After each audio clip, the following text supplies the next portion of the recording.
White Fang by Jack London. This recording is property of audiobooks.tc. For more information or if you wish to volunteer, visit www.audiobooks.tc. Chapter 21. The Long Trail. It was in the air. White Fang sensed the coming calamity. Even before there was tangible evidence of it. In vague ways, it was borne in upon him that a change was impending. He knew not how nor why. Yet he got his feel of the oncoming event from the gods themselves. In ways subtler than they knew, they betrayed their intentions to the wolf-dog that haunted the cabin stoop. And that, though he never came inside the cabin, knew what went on inside their brains. "Listen to that, will you?" the dogmasher exclaimed at supper one night. Weedon Scott listened. Through the door came a low, anxious whine, like a sobbing under the breath that has just grown audible. Then came the long sniff, as White Fang reassured himself that his god was still inside and had not yet taken himself off in mysterious and solitary flight. "I do believe that wolves answer you," the dogmasher said. Weedon Scott looked across at his companion with eyes that almost pleaded, though this was given the lie by his words. "What can I do with a wolf in California?" he demanded. "That's what I say," Matt answered. "What can you do with a wolf in California?" But this did not satisfy Weedon Scott. The other seemed to be judging him in a non-committal sort of way. "White man's dogs would have no show against him," Scott went on. "He'd kill them on sight. If he didn't bankrupt me with damaged suits, the authorities would take him away from me and electrocute him. He's a downright murderer, I know," was the dogmasher's comment. Weedon Scott looked at him suspiciously. "It would never do," Matt concurred. "Why? You'd have to hire men especially to take care of him." The other's suspicion was allayed. He nodded cheerfully. In the silence that followed, the low, half-sobbing whine was heard at the door, and then the long, questing sniff. "There's no denying he thinks a lot of you," Matt said. The other glared at him in sullen wrath. "Shut up! I know my own mind and what's best." "I'm agreeing with you only—" "Only what?" Scott snapped out. "Only—" the dogmasher began softly, then changed his mind and betrayed a rising anger of his own. "Well, you needn't get so all-fired head up about it. Judging by your actions, one would think you didn't know your own mind." Weedon Scott debated with himself for a while, and then said more gently, "You're right, Matt. I don't know my own mind, and that's what's the trouble. Why? It would be rank ridiculousness for me to take the dog along," he broke out after another pause. "I'm agreeing with you," was Matt's answer, and again his employer was not quite satisfied with him. "But how, in the name of the great Sardanapalus, he knows you're going is what gets me," the dogmasher continued innocently. "It's beyond me, Matt," Scott answered, with a mournful shake of the head. Then came the day when, through the open cabin door, White Fang saw the fatal grip on the floor and the Love Master packing things into it. Also, there were comings and goings, and the erstwhile placid atmosphere of the cabin was vexed with strange perturbations and unrest. Here was indubitable evidence. White Fang had already sensed it. He now reasoned it. His god was preparing for another flight. And since he had not taken him with him before, so now he could look to be left behind. That night he lifted the long wolf howl, as he had howled in his puppy days when he fled back from the wild to the village to find it vanished and naught but a rubbish heap to mark the site of Grey Beaver's teepee. So now he pointed his muzzle to the cold stars and told to them his woe. Inside the cabin, the two men had just gone to bed. "He's gone off his food again," Matt remarked from his bunk. There was a grunt from Weedon Scott's bunk and a stir of blankets. "From the way he cut up the other time you went away, I wouldn't wonder this time, but he died." The blankets in the other bunk stirred irritably. "Shut up!" Scott cried out through the darkness. "You nag worse than a woman." "I'm agreeing with you," the dogmasher answered, and Weedon Scott was not quite sure whether or not the other had sneaked. The next day, White Fang's anxiety and restlessness were even more pronounced. He dodged his master's heels whenever he left the cabin. and haunted the front stoop when he remained inside. Through the open door he could catch glimpses of the luggage on the floor. The grip had been joined by 2 large canvas bags and a box. Matt was rolling the master's blankets and fur robe inside a small tarpaulin. White Fang whined as he watched the operation. Later on, 2 Indians arrived. He watched them closely as they shouldered the luggage and were led off down the hill by Matt, who carried the bedding and the grip. But White Fang did not follow them. The master was still in the cabin. After a time, Matt returned. The master came to the door and called White Fang inside. "You poor devil," he said gently, rubbing White Fang's ears and tapping his spine.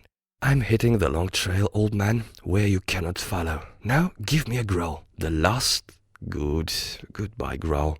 But White Fang refused to growl. Instead, and after a wistful, searching look, he snuggled in, burrowing his head out of sight between the master's arm and body.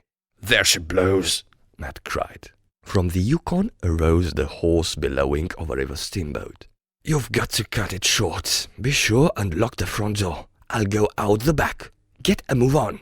The 2 doors slammed at the same moment, and Whedon Scott waited for Matt to come around to the front. From inside the door came a low whining and sobbing.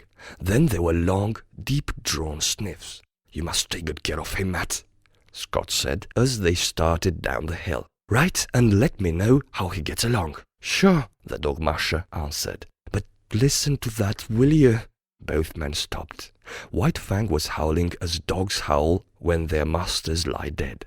He was voicing an utter woe, his cry bursting upward in great, heartbreaking rushes, dying down into quivering misery, and bursting upward again with rush upon rush of grief. The Aurora was the first steamboat of the year for the outside, and her decks were jammed with prosperous adventurers and broken gold seekers, all equally as mad to get to the outside as they had been originally to get to the inside. Near the gangplank, Scott was shaking hands with Matt, who was preparing to go ashore. But Matt's hand went limp in the other's grasp as his gaze shot past and remained fixed on something behind him. Scott turned to see. Sitting on the deck several feet away and watching wistfully was White Fang. The dog musher swore softly in awe-stricken accents. Scott could only look in wonder. "Did you lock the front door?" Matt demanded. The other nodded and asked, "How about the back?" "You just bet I did," was the fervent reply. White Fang flattened his ears ingratiatingly, but remained where he was, making no attempt to approach. "I'll have to take him ashore with me." Matt made a couple of steps toward White Fang, but the latter slid away from him. The dog musher made a rush of it, and White Fang dodged between the legs of a group of men. Ducking, turning, doubling, he slid about the deck, eluding the other's efforts to capture him. But when the left master spoke, White Fang came to him with prompt obedience.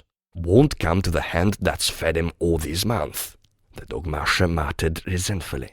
"And you ain't never fed him after them first days of getting acquainted. I'm blamed if I can see how he works it out that you're the boss." Scott, who had been patting White Fang, suddenly bent closer and pointed out fresh-made cuts on his muzzle, and a gash between the eyes. Matt bent over and passed his hand along White Fang's belly.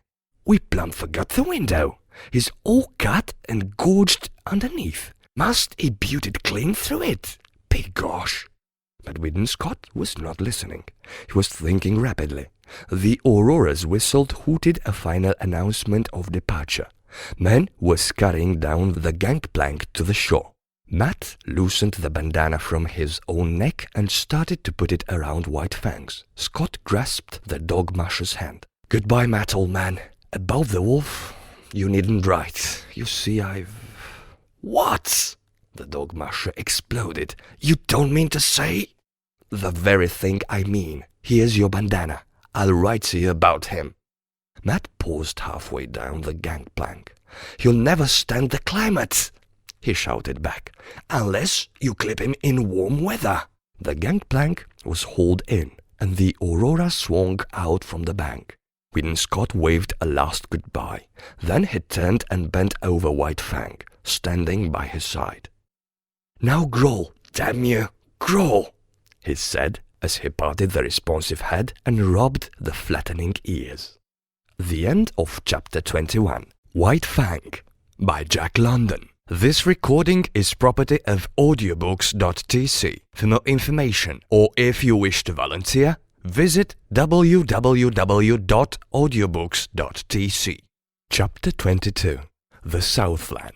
White Fang landed from the steamer in San Francisco. He was appalled.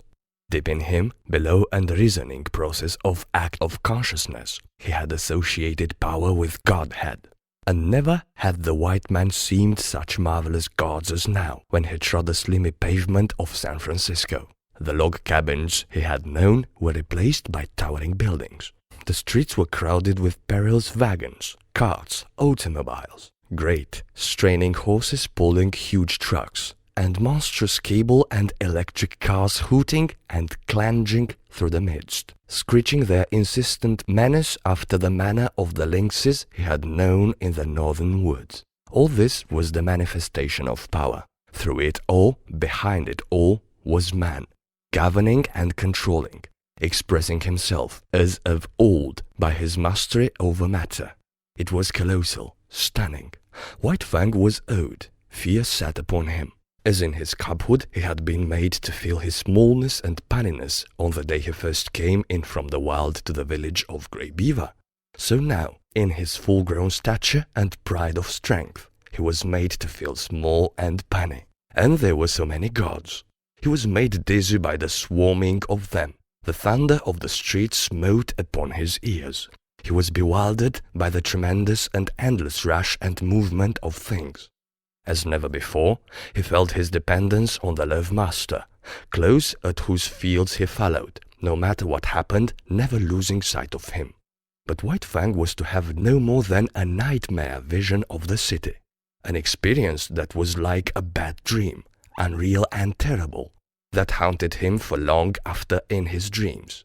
He was put into a baggage car by the master, chained in a corner in the midst of heaped trunks and valises. Here, a squat and brawny god held sway, with much noise, hurling trunks and boxes about, dragging them in through the door and tossing them into the piles, or flinging them out of the door, smashing and crashing to other gods who awaited them. And here, in this inferno of luggage, was White Fang deserted by the master. Or at least White Fang thought he was deserted, until he smelled out the master's canvas clothes bags alongside of him and proceeded to mount guard over them. "About time you come," growled the god of the car, an hour later, when Whedon Scott appeared at the door. "The dog of yourn won't let me lay a finger on your stuff." White Fang emerged from the car. He was astonished. The nightmare city was gone.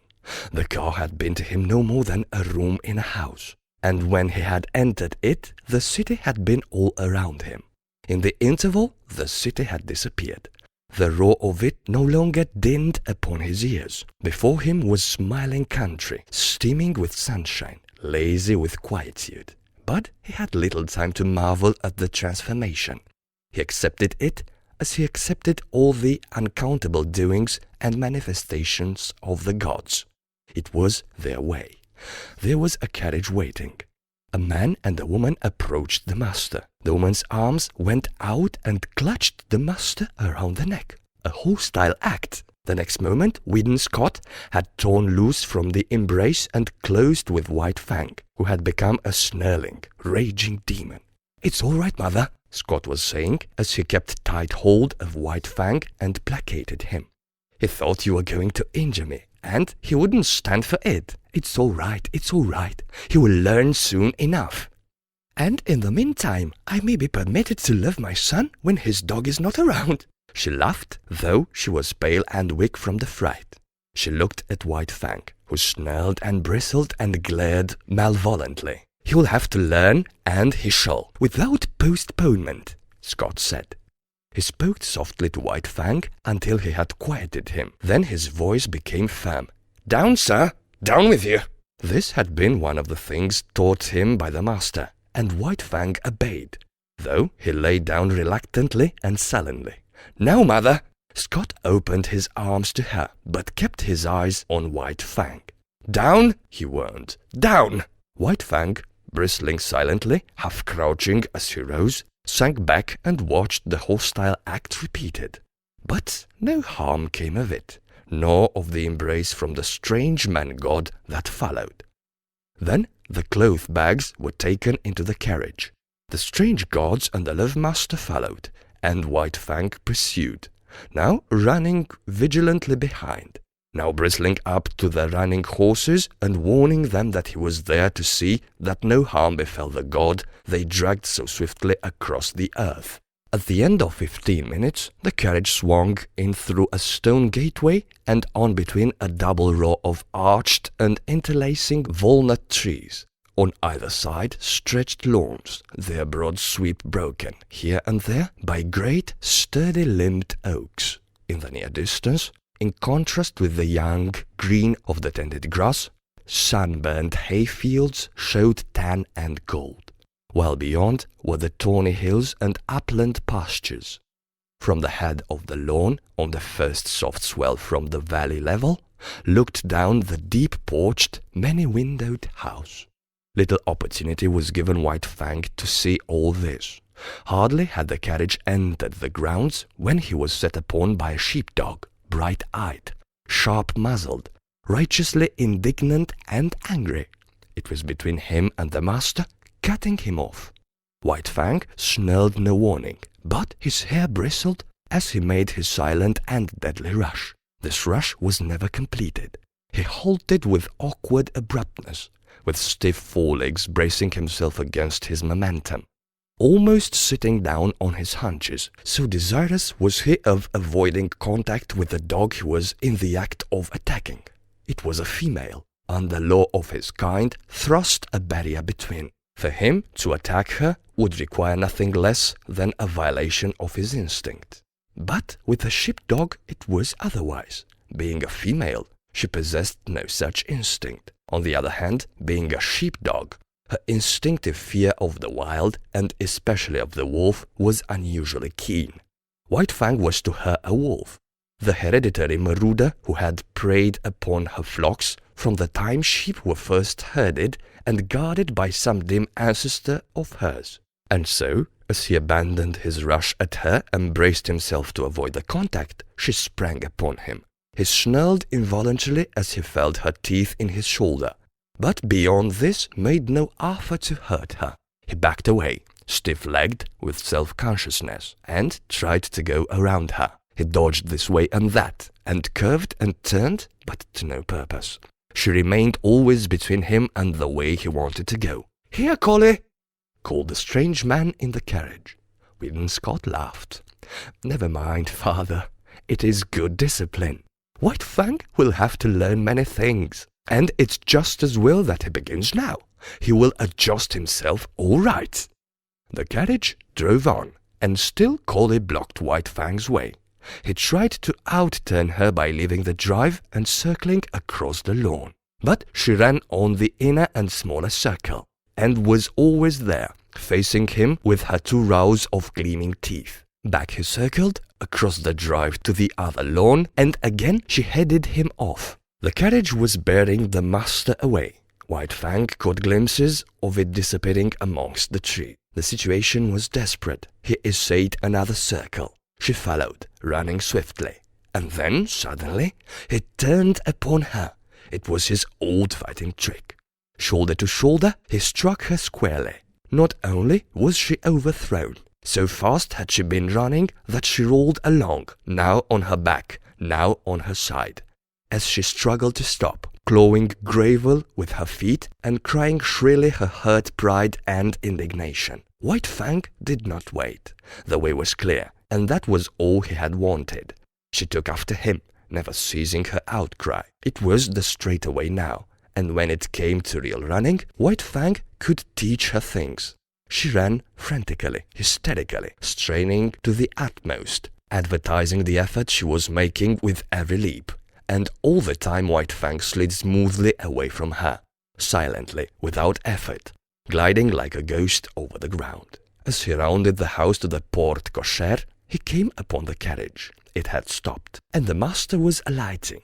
At this moment, still running at top speed, White Fang became suddenly aware of an attack from the side. It was a deer hound rushing upon him. White Fang tried to face it, but he was going too fast, and the hound was too close. It struck him on the side, and such was his forward momentum and the unexpectedness of it, White Fang was hurled to the ground and rolled clear over.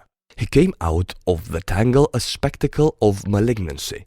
Ears flattened back, lips writhing, nose wrinkling, his teeth clipping together as the fangs barely missed the hound's soft throat. The master was running up, but was too far away. And it was Collie that saved the hound's life.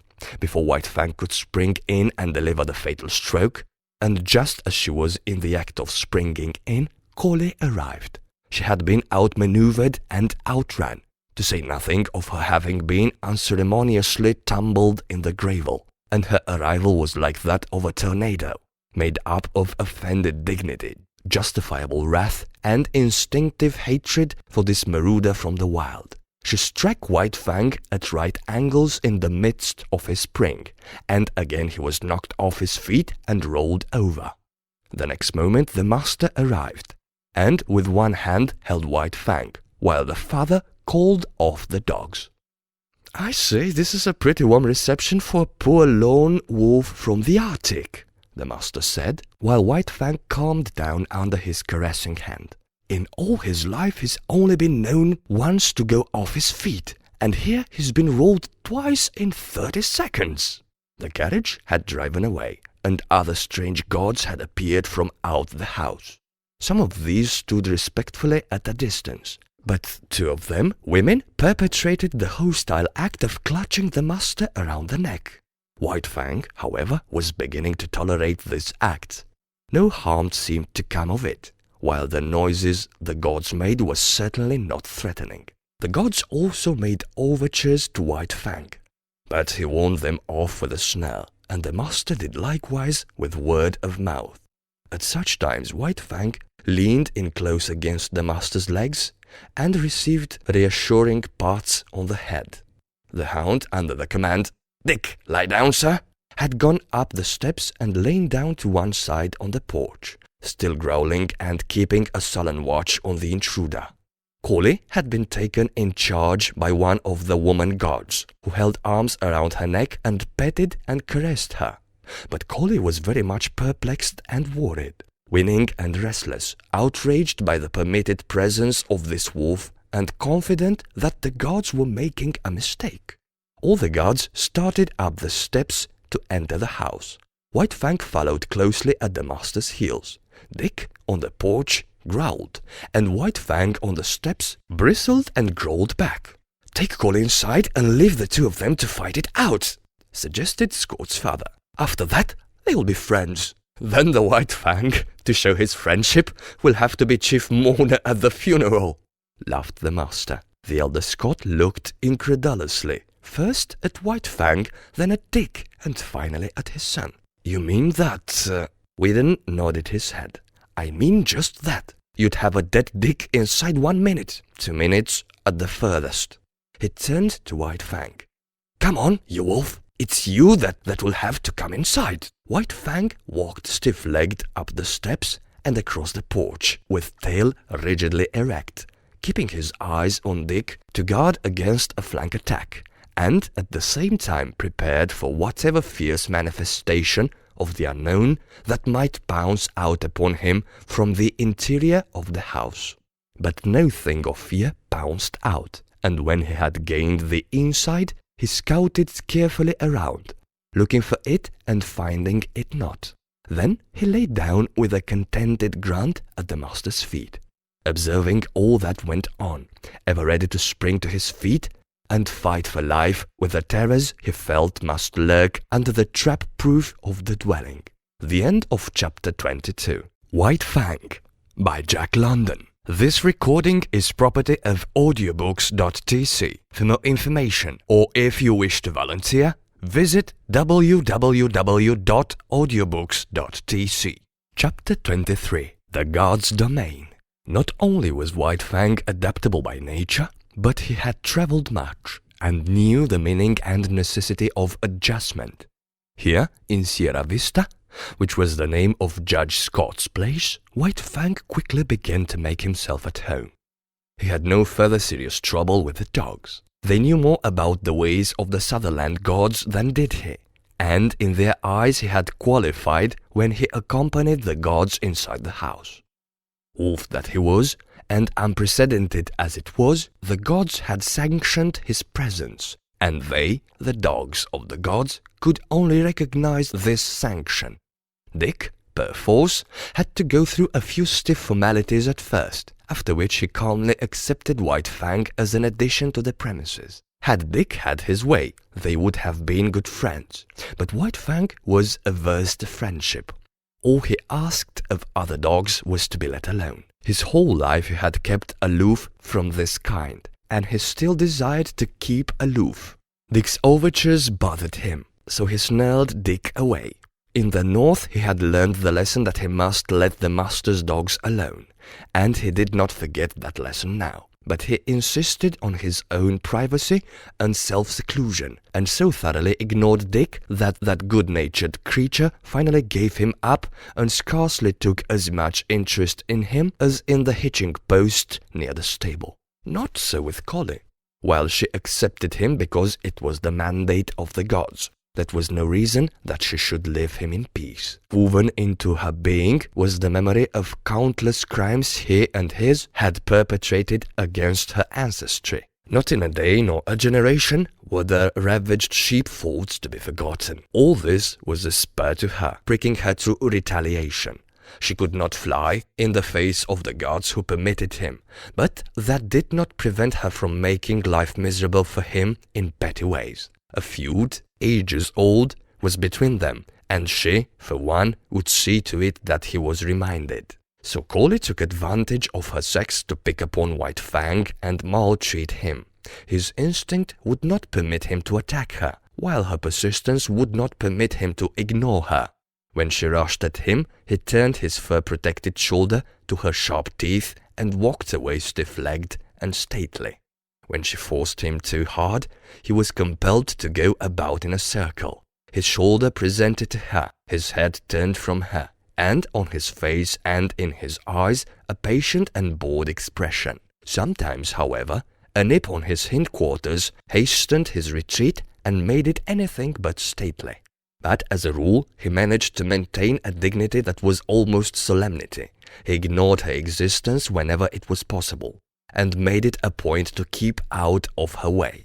When she saw or heard her coming, he got up and walked off. There was much in other matters for White Fang to learn.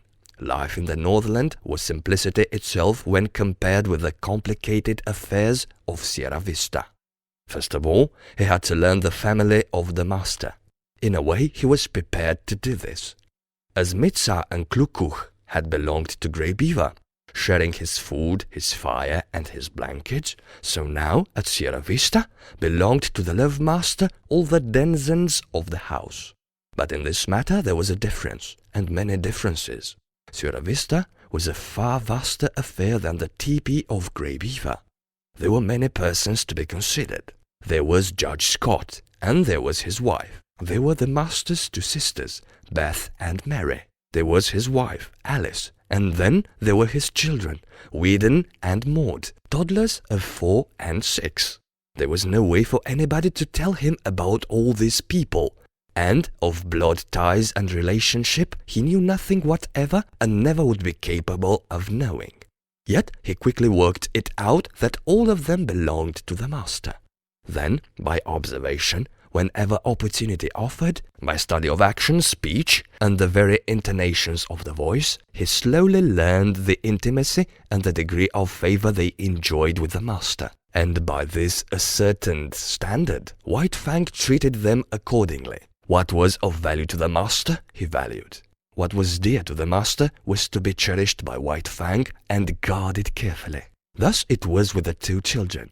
All his life he had disliked children. He hated and feared their hands. The lessons were not tender that he had learned of their tyranny and cruelty in the days of the Indian villages.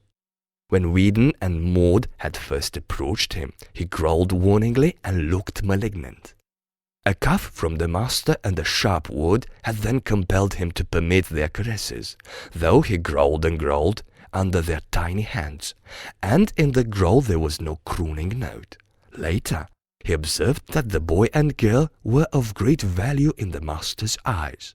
Then it was that no cough, no sharp word was necessary before they could part him. Yet White Fang was never effusively affectionate. He yielded to the master's children with an ill but honest grace, and endured their fooling as one would endure a painful operation. When he could no longer endure, he would get up and stalk determinedly away from them. But after a time, he grew even to like the children. Still, he was not demonstrative. He would not go up to them. On the other hand, instead of walking away outside of them, he waited for them to come in. And still later, it was noticed that a pleased light came into his eyes when he saw them approaching, and that he looked after them with an appearance of curious regret when they left him for other amusements. All this was a matter of development and took time. Next in his regard, after the children, was Judge Scott. There were two reasons, possibly, for this. First, he was evidently a valuable possession of the master's, and next, he was undemonstrative. White Fang liked to lie at his feet on the wide porch when he read the newspaper, from time to time favoring White Fang with a look or a word. Untroublesome tokens that he recognized White Fang's presence and existence. But this was only when the master was not around. When the master appeared, all other beings ceased to exist so far as White Fang was concerned. White Fang allowed all the members of the family to pet him and make much of him, but he never gave to them what he gave to the master. No caress of theirs could put the love croon into his throat, and, try as they would, they could never persuade him into snuggling against them. This expression of abandon and surrender, of absolute trust, he reserved for the master alone. In fact, he never regarded the members of the family in any other light than possession of the love master. Also, White Fang had early come to differentiate between the family and the servants of the household. The latter were afraid of him, while he merely refrained from attacking them. This because he considered that they were likewise possessions of the master. Between White Fang and them existed a neutrality and no more. They cooked for the master and washed the dishes and did other things, just as Matt had done up in the Klondike. They were, in short, appurtenances of the household. Outside the household there was even more for White Fang to learn. The master's domain was wide and complex, yet it had its metes and bounds. The land itself ceased at the country road. Outside was the common domain of all gods, the roads and streets. Then inside, other fences were the particular domains of other gods. A myriad of laws governed all these things and determined conduct. Yet he did not know the speech of the gods, nor was there any way for him to learn save by experience. He obeyed his natural impulses until they ran him counter to some law. When this had been done a few times, he learned the law and after that observed it. But most potent in his education was the cough of the master's hand, the censure of the master's voice. Because of White Fang's very great love, a cough from the master hurt him far more than any beating Grey Beaver or Beauty Smith had ever given him. They had hurt only the flesh of him. Beneath the flesh, the spirit had still raged, splendid and invincible. But with the master, the cough was always too light to hurt the flesh. Yet it went deeper. It was an expression of the master's disapproval, and White Fang's spirit wilted under it. In point of fact, the cough was rarely administrated. The master's voice was sufficient. By it, White Fang knew whether he did right or not. By it, he trimmed his conduct and adjusted his actions. It was the compass by which he steered and learned to chart the manners of a new land and life. In the Northland, the only domesticated animal was the dog. All other animals lived in the wild, and were, when not too formidable, lawful spoil for any dogs. All his days White Fang had foraged among the live things for food. It did not enter his head that in the Southland it was otherwise. But this he was to learn early in his residence in Santa Clara Valley. Sauntering around the corner of the house in the early morning, he came upon a chicken that had escaped from the chicken yard. White Fang's natural impulse was to eat it. A couple of bounds, a flash of teeth and a frightened squawk, and he had scooped in the adventurous fowl.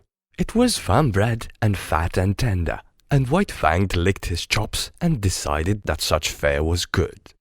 Late in the day, he chanced upon another stray chicken near the stables. One of the grooms ran to the rescue. He did not know White Fang's breed, so for weapon he took a light, budgy whip. At the first cut of the whip, White Fang left the chicken for the man. A club might have stopped White Fang, but not a whip. Silently, without flinching, he took a second cut in his forward rush. And as he leaped for the throat, the groom cried out, "My God!" and staggered backward. He dropped the whip and shielded his throat with his arms. In consequence, his forearm was ripped open to the bone. The man was badly frightened. It was not so much White Fang's ferocity as it was his silence that unnerved the groom. Still protecting his throat and face with his torn and bleeding arm, he tried to retreat to the barn, and it would have gone hard with him had not Collie appeared on the scene. As she had saved Dick's life, she now saved the groom's. She rushed upon White Fang in frenzied wrath. She had been right. She had known better than the blundering gods. All her suspicions were justified. Here was the ancient marauder up to his old tricks again. The groom escaped into the stables, and White Fang backed away before Collie's wicked teeth, or presented his shoulder to them and circled round and round. But Collie did not give over, as was her wont, after a decent interval of chastisement. On the contrary, she grew more excited and angry every moment, until, in the end, White Fang flung dignity to the winds and frankly fled away from her across the fields. "He will learn to leave chickens alone," the master said. "But I can't give him the lesson until I catch him in the act." 2 nights later came the act, but on a more generous scale than the master had anticipated. White Fang had observed closely the chicken yards and the habits of the chickens. In the night time, after they had gone to roost, he climbed to the top of a pile of newly hauled lumber. From there he gained the roof of a chicken house, passed over the ridge pole and dropped to the ground inside. A moment later he was inside the house, and the slaughter began. In the morning, when the master came out onto the porch, 50 white leghorn hens, laid out in rows by the groom, greeted his eyes. He whistled to himself, softly, first with surprise, and then at the end with admiration. His eyes were likewise greeted by White Fang, but about the latter there were no signs of shame nor guilt. He carried himself with pride, as though, forsooth, he had achieved a deed praiseworthy and meritorious. There was about him no consciousness of sin. The master's lips tightened as he faced the disagreeable task. Then he talked harshly to the unwitting culprit, and in his voice there was nothing but godlike wrath. Also, he held White Fang's nose down to the slain hens, and at the same time cuffed him soundly. White Fang never raided a chicken roost again. It was against the law, and he had learned it. Then the master took him into the chicken yards. White Fang's natural impulse, when he saw the live food fluttering about him and under his very nose, was to spring upon it. He obeyed the impulse, but was checked by his master's voice. They continued in the yards for half an hour. Time and again the impulse surged over White Fang, and each time, as he yielded to it, he was checked by the master's voice. Thus it was he learned the law, and ere he left the domain of the chickens, he had learned to ignore their existence. "You can never cure a chicken killer." Judge Scott shook his head sadly at the lunch-on table, when his son narrated the lesson he had given White Fang. "Once they've got the habit and the taste of blood." Again he shook his head sadly. But Whiddon Scott did not agree with his father. "I'll tell you what I'll do," he challenged finally. "I'll lock White Fang in with the chickens all afternoon." "But think of the chickens," objected the judge. "And furthermore," the son went on, "for every chicken he kills, I'll pay you $1 gold coin of the realm." "But you should penalize father too," interposed Beth. Her sister seconded her, and a chorus of approval arose from around the table. Judge Scott nodded his head in agreement. "All right."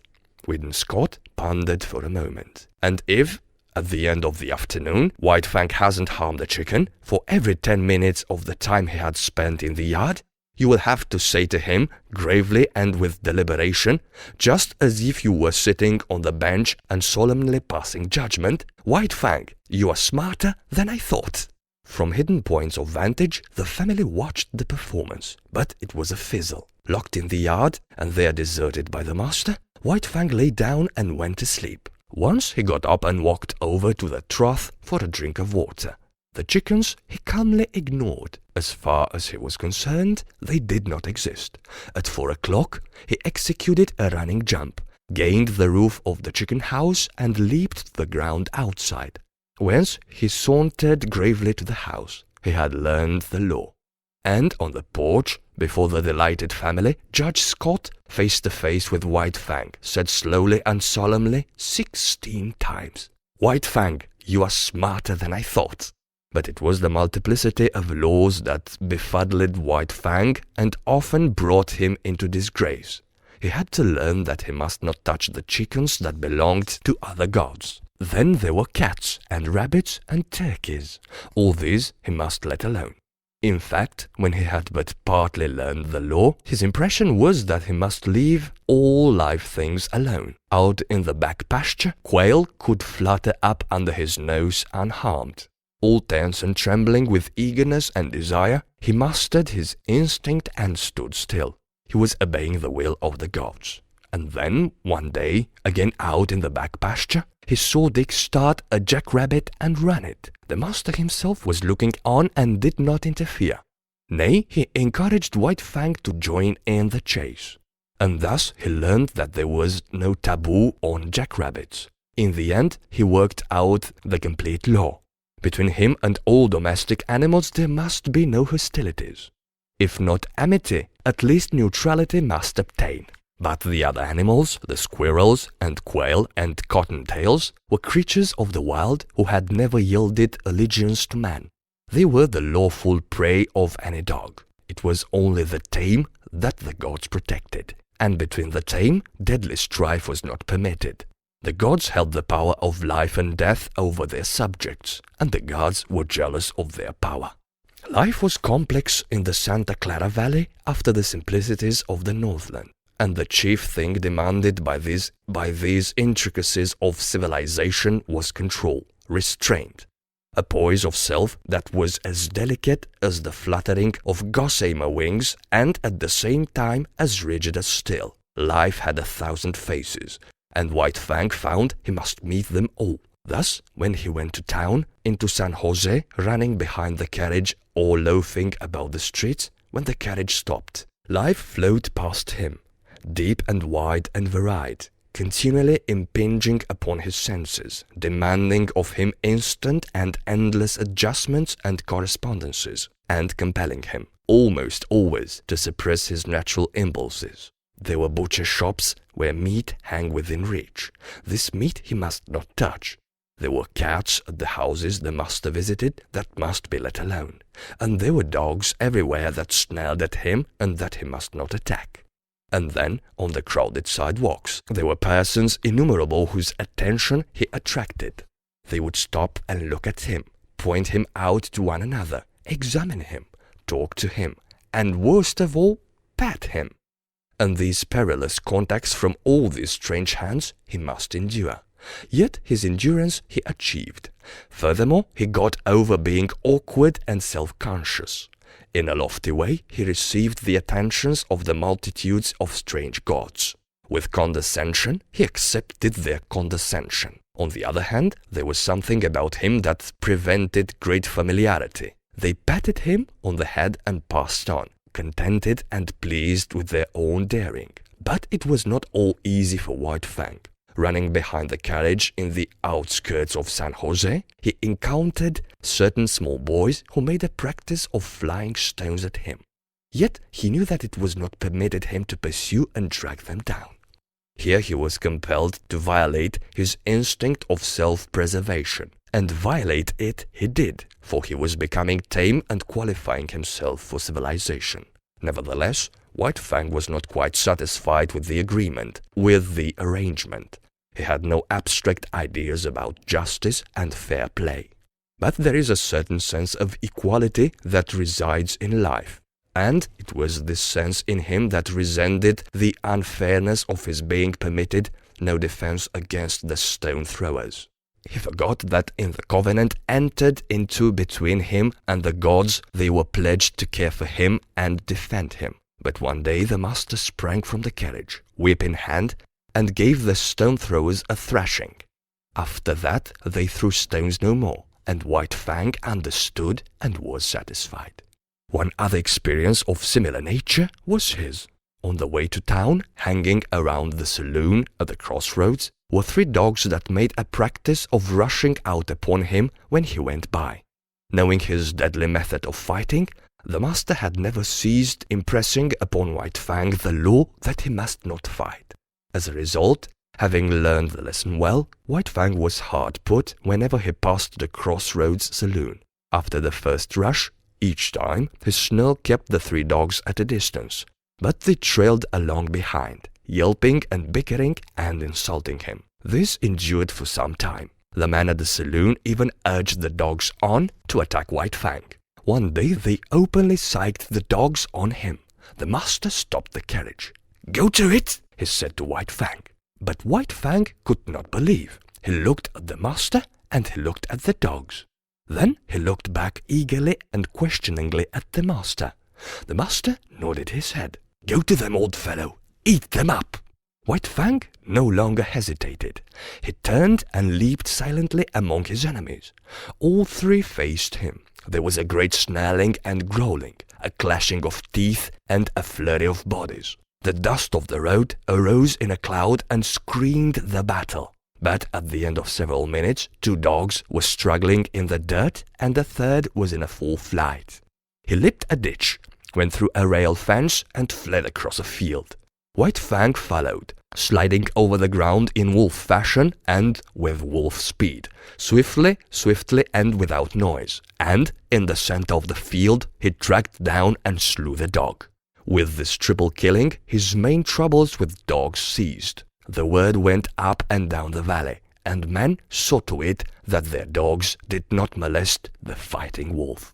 The end of chapter 23. White Fang by Jack London. This recording is property of audiobooks.tc. For more information or if you wish to volunteer, visit www.audiobooks.tc. Chapter 24. The Core of Kind. The month came and went. There was plenty of food and no work in the Southland. And White Fang lived fat and prosperous and happy. Not alone was he in the geographical Southland, for he was in the Southland of life. Human kindness was like a sun shining upon him, and he flourished like a flower planted in good soil. And yet he remained somehow different from other dogs. He knew the law even better than did the dogs that had known no other life, and he observed the law more punctiliously. But still there was about him a suggestion of lurking ferocity, as though the wild still lingered in him and the wolf in him merely slept. He never chummed with other dogs. Lonely he had lived so far as his kind was concerned, and lonely he would continue to live. In his puppyhood, under the persecution of Lip Lip and the Poppy Pack, and in his fighting days with Beauty Smith, he had acquired a fixed aversion for dogs. The natural course of his life had been diverted, and, recoiling from his kind, he had clung to the human. Besides, all Southernland dogs looked upon him with suspicion. He aroused in them their instinctive fear of the wild, and they greeted him always with snarl and growl and belligerent hatred. He, on the other hand, learned that it was not necessary to use his teeth upon them. His naked fangs and writhing lips were uniformly efficacious, rarely failing to send a bellowing, onrushing dog back on its haunches. But there was one trial in White Fang's life, Collie. She never gave him a moment's peace. She was not so amenable to the law as he. She defied all efforts of the master to make her become friends with White Fang. Ever in his ears was sounding her sharp and nervous knell. She had never forgiven him the chicken-killing episode and persistently held to the belief that his intentions were bad. She found him guilty before the act and treated him accordingly. She became a pest to him, like a policeman following him around the stable and the grounds, and if he even so much as glanced curiously at a pigeon or chicken, bursting into an outcry of indignation and wrath.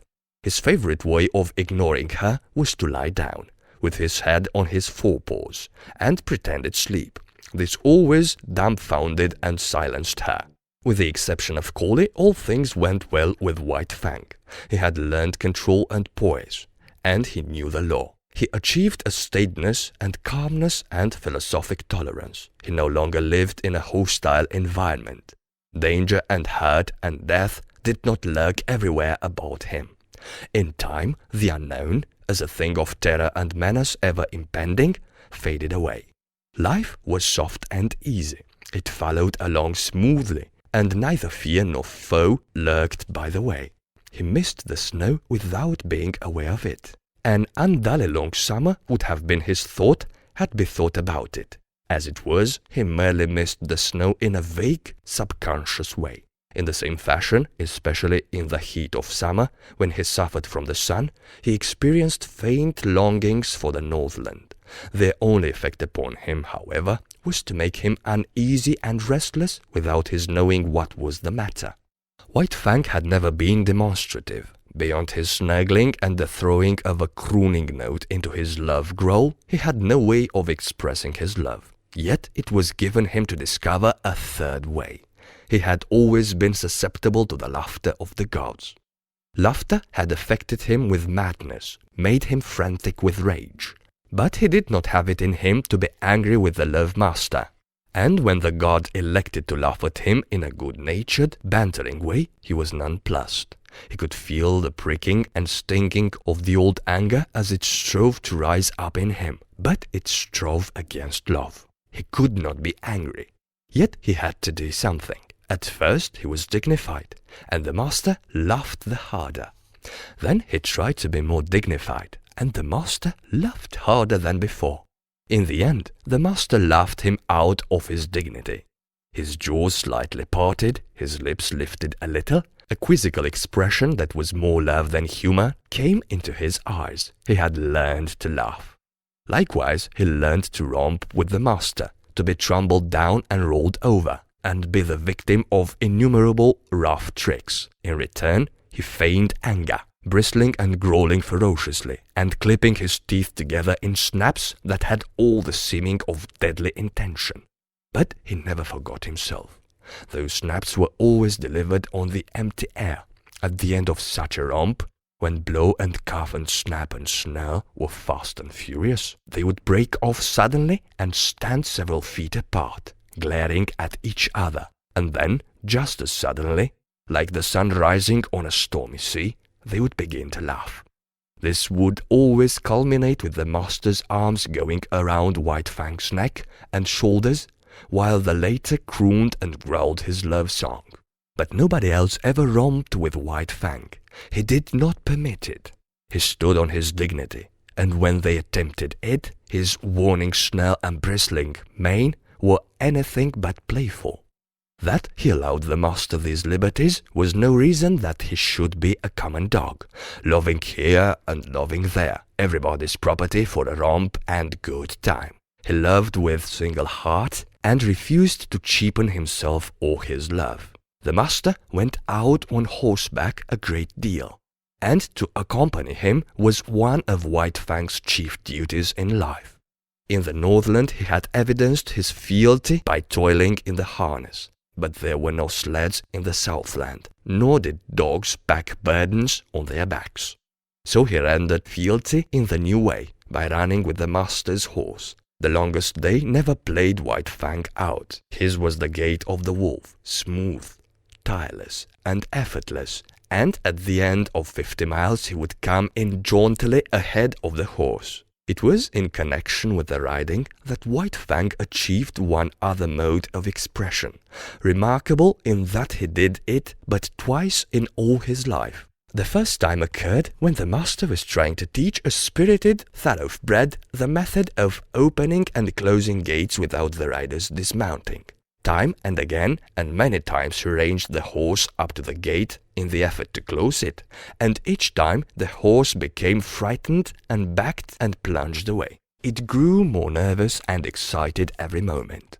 When it reared, the master put the spurs to it and made it drop its forelegs back to earth, whereupon it would begin kicking with its hind legs. White Fang watched the performance with increasing anxiety until he could contain himself no longer, when he sprang in front of the horse and barked savagely and warningly. Though he often tried to bark thereafter, and the master encouraged him, he succeeded only once, and then it was not in the master's presence. A scamper across the pasture, a jackrabbit rising suddenly under the horse's feet, a violent shear, a stumble, a fall to earth, and a broken leg for the master were the cause of it. White Fang sprang in a rage at the throat of the offending horse, but was checked by the master's voice. "Home! Go home!" the master commanded, when he had ascertained his injury. White Fang was disinclined to desert him. The master thought of writing a note, but searched his pockets vainly for pencil and paper. Again he commanded White Fang to go home. The latter regarded him wistfully, started away, then returned and whined softly. The master talked to him gently but seriously, and he crooked his ears and listened with painful intentness. "That's all right, old fellow, you just ran along home," ran the talk. "Go on home and tell them what's happened to me. Home with you, you wolf! Get along home!" White Fang knew the meaning of home, and although he did not understand the remainder of the master's language, he knew it was his will that he should go home. He turned and trotted reluctantly away. Then he stopped, undecided, and looked back over his shoulder. "Go home!" came the short command, and this time he obeyed. The family was on the porch, taking the cool of the afternoon, when White Fang arrived. He came in among them, panting, covered with dust. "Weedon's back!" Weedon's mother announced. The children welcomed White Fang with glad cries and ran to meet him. He avoided them and passed down the porch, but they cornered him against a rocking chair and the railing. He growled and tried to push by them. Their mother looked apprehensively in their direction. "I confess he makes me nervous around the children," she said. "I have a dread that he will turn upon them unexpectedly some day." Growling savagely, White Fang sprang out of the corner, overturning the boy and the girl. The mother called them to her and comforted them, telling them not to bother White Fang. "A wolf is a wolf," commented Judge Scott. "There is no trusting one." "But he's not all wolf," interposed Beth, standing for her brother in his absence. "You have only Weedon's opinion for that," rejoined the judge. "He merely surmises that there is some strain of dog in White Fang, but, as he will tell you himself, he knows nothing about it. As for his appearance—" He did not finish the sentence. White Fang stood before him, growling fiercely. "Go away! Lie down, sir!" Judge Scott commanded. White Fang turned to the love-master's wife. She screamed with fright as he seized her dress in his teeth and dragged on it till the frail fabric tore away. By this time, he had become the center of interest. He had ceased from his growling and stood, head up, looking into their faces. His throat worked spasmodically, but made no sound, while he struggled with all his body, convulsed with the effort to rid himself of the uncommunicable something that strained for utterance. "I hope he's not going mad," said Weedon's mother. "I told Weedon that I was afraid the warm climate would not agree with an Arctic animal." "He's trying to speak, I do believe," Beth announced. At this moment speech came to White Fang, rushing up in a great burst of barking. "Something has happened to Weedon," his wife said decisively. They were all on their feet now, and White Fang ran down the steps, looking back for them to follow. For the second and last time in his life, he had barked and made himself understood. After this event, he found a warmer place in the hearts of the Sierra Vista people. and even the groom whose arm he had slashed admitted that he was a wise dog even if he was a wolf. Judge Scott still held to the same opinion, and proved it to everybody's dissatisfaction by measurements and descriptions taken from the encyclopedia and various works on natural history. The days came and went, streaming their unbroken sunshine over the Santa Clara Valley. But as they grew shorter and White Fang's second winter in the Southland came on, he made a strange discovery. Collie's teeth were no longer sharp. There was a playfulness about her nibs and a gentleness that prevented them from really hurting him.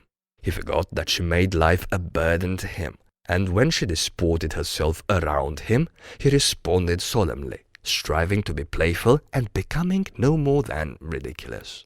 One day she led him off on a long chase through the back pasture and into the woods. It was the afternoon that the master was to ride, and White Fang knew it. The horse stood saddled and waiting at the door. White Fang hesitated, but there was that in him deeper than all the law he had learned, than the customs that had molded him, than his love for the master, than the very will to live of himself. And when, in the moment of his indecision, Collie nipped him and scampered off, he turned and followed after. The master rode alone that day, and in the woods side by side, White Fang ran with Collie, as his mother, Kiche and Old One Eye had ran along years before in the silent northland forest.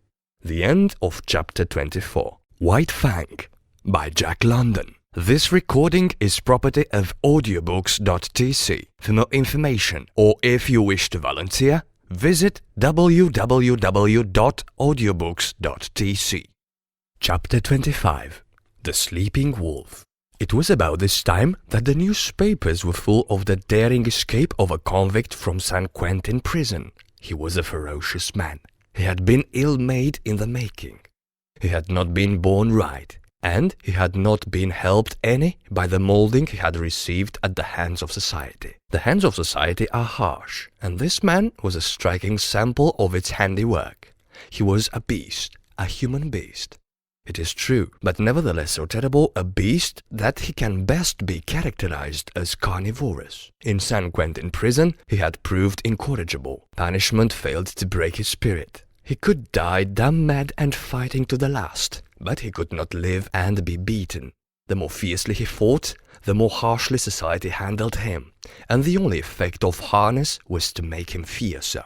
Straitjackets, starvation, and beatings and clubbings were the wrong treatment for Jim Hall, but it was the treatment he received. It was the treatment he had received from the time he was a little pulpy boy in a San Francisco slum.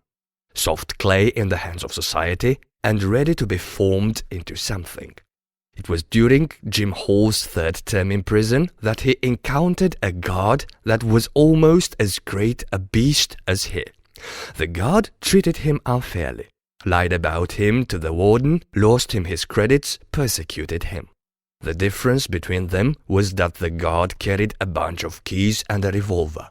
Jim Hall had only his naked hands and his teeth, but he sprang upon the guard one day and used his teeth on the other's throat just like any jungle animal. After this, Jim Hall went to live in the incorrigible cell. He lived there 3 years. The cell was of iron. The floor, the walls, the roof. He never left his cell. He never saw the sky nor the sunshine. Day was a twilight and night was a black silence. He was in an iron tomb, buried alive. He saw no human face, spoke to no human thing. When his food was shoved into him, he crawled like a wild animal. He hated all things. For days and nights he bellowed his rage at the universe.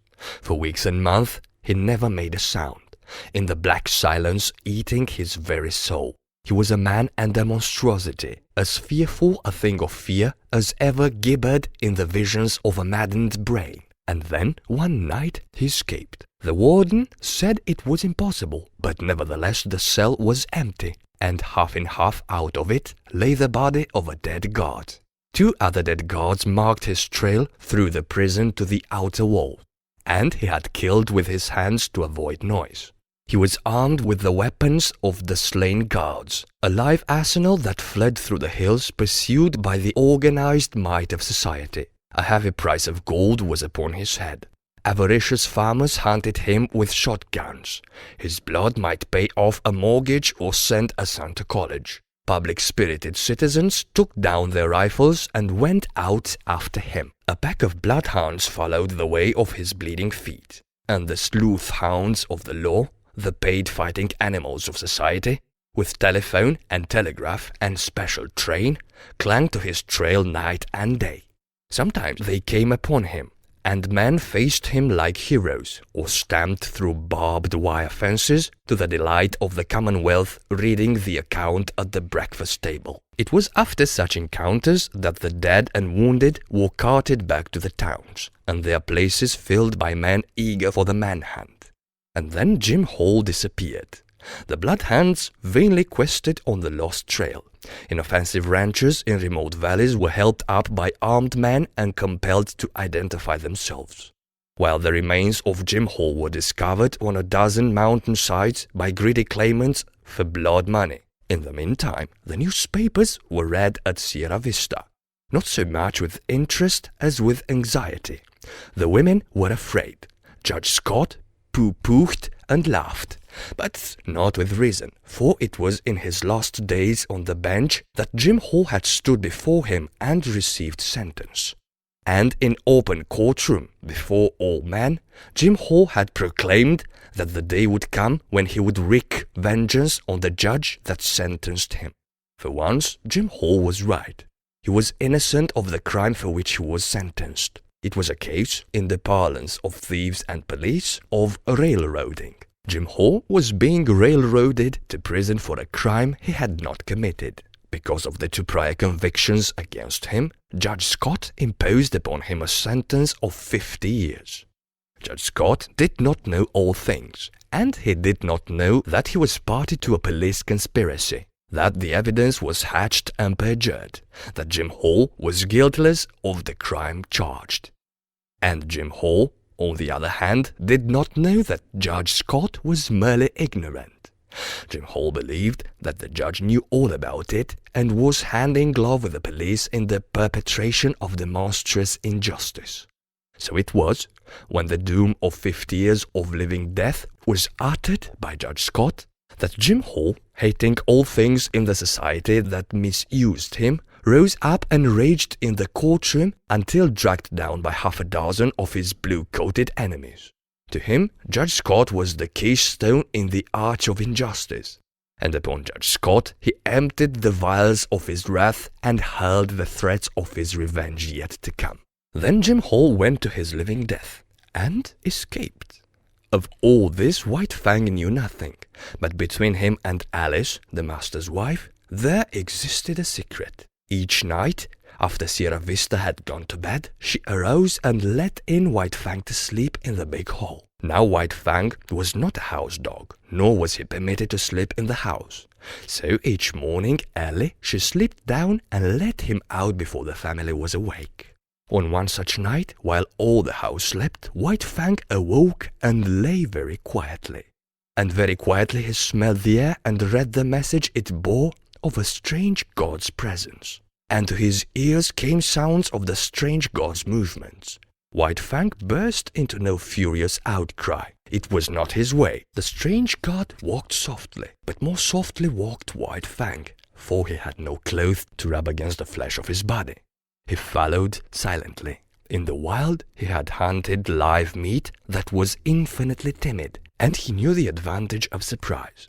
The strange god paused at the foot of the great staircase and listened, and White Fang was as dead. So without movement was he as he watched and waited. Up the staircase the way led to the love-master and the love-master's dearest possessions. White Fang bristled, but waited. The strange god's foot lifted. He was beginning the ascent. Then it was that White Fang struck. He gave no warning. With no snarl anticipated his own action. Into the air he lifted his body in the spring that landed him on the strange god's back. White Fang clung with his forepaws to the man's shoulders, at the same time bearing his fangs into the back of the man's neck. He clung on for a moment, long enough to drag the god over backward. Together they crashed to the floor. White Fang leaped clear. and, as the man struggled to rise, was in again with the slashing fangs. Sierra Vista awoke in alarm. The noise from downstairs was as that of a score of battling fiends. There were revolver shots. A man's voice screamed once in horror and anguish. There was a great snarling and growling, and over all arose a smashing and crashing of furniture and glass. But almost as quickly as it had arisen, the commotion died away. The struggle had not lasted more than 3 minutes. The frightened household clustered at the top of the stairway. From below, as from out of an abyss of blackness, came up a gurgling sound, as of air bubbling through water. Sometimes this gurgle became sibilant, almost a whistle, but this too quickly died down and ceased. Then naught came up out of the blackness save a heavy panting of some creature struggling sorely for air. Weedon Scott pressed a button, and the staircase and downstairs hall were flooded with light. Then he and Judge Scott, revolvers in hand, cautiously descended. There was no need for this caution. White Fang had done his work. In the midst of the wreckage of overthrown and smashed furniture, partly on his side, his face hidden by an arm, lay a man. Weedon Scott bent over, removed the arm, and turned the man's face upward. A gaping throat explained the manner of his death. "Jim Hall," said Judge Scott, and father and son looked significantly at each other. Then they turned to White Fang. He, too, was lying on his side. His eyes were closed, but the lids slightly lifted in an effort to look at them as they bent over him, and the tail was perceptibly agitated in vain effort to wag. Weedon Scott patted him, and his throat rumbled an acknowledging growl. But it was a weak growl at best, and it quickly ceased. His eyelids dropped and went shut, and his whole body seemed to relax and flatten out upon the floor. "He's all in, poor devil," muttered the master. "We'll see about that," asserted the judge as he started for the telephone. "Frankly, he has one chance in 1,000, announced the surgeon after he had worked an hour and a half on White Fang. Dawn was breaking through the windows and dimming the electric lights. With the exception of the children, the whole family was gathered about the surgeon to hear his verdict. "One broken hind leg," he went out. "3 broken ribs, one at least of which has pierced the lungs. He has lost nearly all the blood in his body. There is a large likelihood of internal injuries. He must have been jumped upon, to say nothing of 3 bullet holes clear through him. One chance in 1,000 is really optimistic. He hasn't a chance in 10,000. But he mustn't lose any chance that might be of help to him," Judge Scott exclaimed. "Never mind expense. Put him under the X-ray. Anything. Weedon, telegraph at once to San Francisco for Dr. Nichols. No reflection on you, doctor. You understand. But he must have the advantage of every chance." The surgeon smiled indulgently. "Of course, I understand. He deserves all that can be done for him. He must be nursed as you would nurse a human being, a sick child. And don't forget what I told you about temperature. I'll be back at 10 o'clock again." White Fang received the nursing. Judge Scott's suggestion of a trained nurse was indignantly clamored down by the girls, who themselves undertook the task. And White Fang, worn out on the one chance in 10,000 denied him by the surgeon. The latter was not to be censored for his misjudgment. All his life he had tended and operated on the soft humans of civilization, who lived sheltered lives and had descended out of many sheltered generations. Compared with White Fang, they were frail and flabby, and clutched life without any strength in their grip. White Fang had come straight from the wild, where the weak perish early and shelter is vouchsafed to none. In neither his father nor his mother was there any weakness, nor in the generations before him. A constitution of iron and the vitality of the wild were White Fang's inheritance, and he clung to life, the whole of him and every part of him, in spirit and in flesh, with a tenacity that of old belonged to all creatures.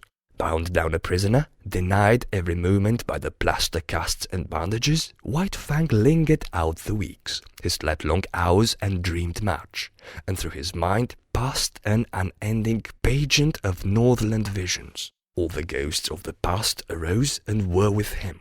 Once again he lived in the lair with Kiche, crept trembling to the knees of Great Beaver to tender his allegiance, ran for his life before Lip Lip and all the howling bedlam of the puppy pack. He ran again through the silence, hunting his living food through the mouth of famine, and again he ran at the head of the team, the gut whips of Mitsa and Great Beaver snapping behind their voices, crying, "Ra! Ra!" when they came to a narrow passage, and the team closed together like a fan to go through. He lived again all his days with Beauty Smith and the fights he had fought. At such times he whimpered and snarled in his sleep, and they that had looked on said his dreams were bad. But there was one particular nightmare from which he suffered, the clanging monsters of electric cars that were to him colossal screaming lynxes. He would lie in a screen of bushes, watching for a squirrel to venture far enough out on the ground from its tree refuge. Then, when he sprang out upon it, it would transform itself into an electric car, menacing and terrible, towering over him like a mountain, screaming and plunging and spitting fire at him. It was the same when he challenged the hawk down out of the sky. Down out of the blue it would rush, as it dropped upon him, changing itself into the ubiquitous electric car. Or again, he would be in the pen of Beauty Smith. Outside the pen, men would be gathering, and he knew that a fight was on. He watched the door for his antagonist to enter. The door would open, and thrust in upon him would come the awful electric car. 1,000 times this occurred, and each time the terror it inspired was as vivid and great as ever. Then came the day when the last bandage and the last plaster cast were taken off. It was a gala day. All Sierra Vista was gathered around. The master rubbed his ears, and he crooned his love growl. The master's wife called him the Blessed Wolf, which name was taken up with acclaim, and all the women called him the Blessed Wolf. He tried to rise to his feet, and after several attempts fell down from weakness. He had lain so long that his muscles had lost their cunning, and all the strength had gone out of them. He felt a little shame because of his weakness, as though, forsooth, he were failing the gods in the service he owed them. Because of this, he made heroic efforts to arise, and at last he stood on his 4 legs, tottering and swaying back and forth. "The Blessed Wolf!" chorused the women. Judge Scott surveyed them triumphantly. "Out of your own mouth be it," he said, "just as I contended right along. No mad dog could have done what he did. He's a wolf." "A blessed wolf," amended the judge's wife. "Yes, Blessed Wolf," agreed the judge, "and henceforth that shall be my name for him." "He will have to learn to walk again," said the surgeon, "so he might as well start in right now. It won't hurt him. Take him outside." And outside he went, like a king, with all Sierra Vista about him and tending on him. He was very weak, and when he reached the lawn, he lay down and rested for a while. Then the procession started on, little spots of strength coming into White Fang's muscles as he used them, and the blood began to surge through them. The stables were reached, and there in the doorway lay Collie, a half-dozen pudgy puppies playing about her in the sun. White Fang looked on with a wondering eye. Collie snarled warningly at him, and he was careful to keep his distance. The master, with his toe, helped one sprawling puppy toward him. He bristled suspiciously, but the master warned him that all was well. Collie, clasped in the arms of one of the women, watched him jealously, and with a snarl warned him that all was not well. The puppy sprawled in front of him. He cocked his ears and watched curiously. Then their noses touched, and he felt the warm little tongue of the puppy on his jaw. White Fang's tongue went out, he knew not why, and he licked the puppy's face. Hand-clapping and pleased cries from the gods greeted the performance. He was surprised, and looked at them in a puzzled way. Then his weakness asserted itself, and he lay down, his ears cocked, his head on one side as he watched the puppy. The other puppies came sprawling toward him, to Collie's great disgust, and he gravely permitted them to clamber and tumble over him, At first, amid the applause of the gods, he betrayed a trifle of his old self-consciousness and awkwardness. This passed away as the puppy's antics and mauling continued, and he lay with half-shut, patient eyes, drowsing in the sun. The end of chapter 25. The